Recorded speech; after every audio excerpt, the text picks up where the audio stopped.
মঙ্গলের জন্য কেমনে উম্মতিরা সংসার করবে, কেমনে উম্মতিরা চলাফেরা করবে, কেমনে উম্মতিরা জীবন যাপন করবে, এগুলো প্রশিক্ষণ দেওয়ার জন্য নবী দুনিয়ার মধ্যে আগমন করলো।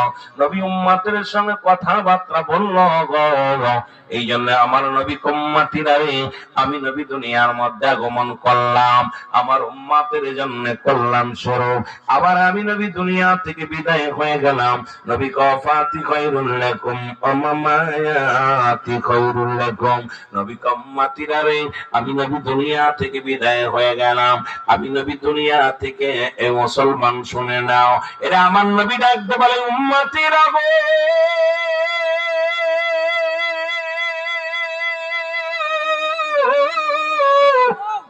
এরে আমি নবী দুনিয়া থেকে বিদায় নিলাম আমার উম্মতের কল্যাণের জন্য।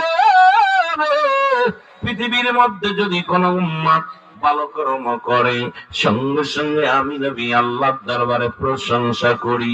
আবার কোন উম্মত যদি গুনাহের কাজ করে, সঙ্গে সঙ্গে আমি নবী উম্মতের জন্য ইস্তেগফার করি, ক্ষমা চাই। অন্যায় করে আমার বাবারা, আমার উম্মতিরা অন্যায় করে ক্ষমা চায় আমার নবী। এই নবীর পক্ষে থাকার দরকার আছে কি না?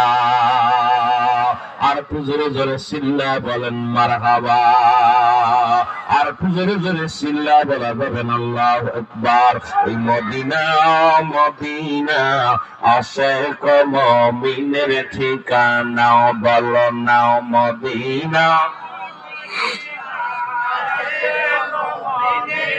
আয় গায়ে দিদার চেয়ে কাঁদো তোমরা, দিদার চেয়ে না নবীর দেওয়ানা, মদিনা মদিনা।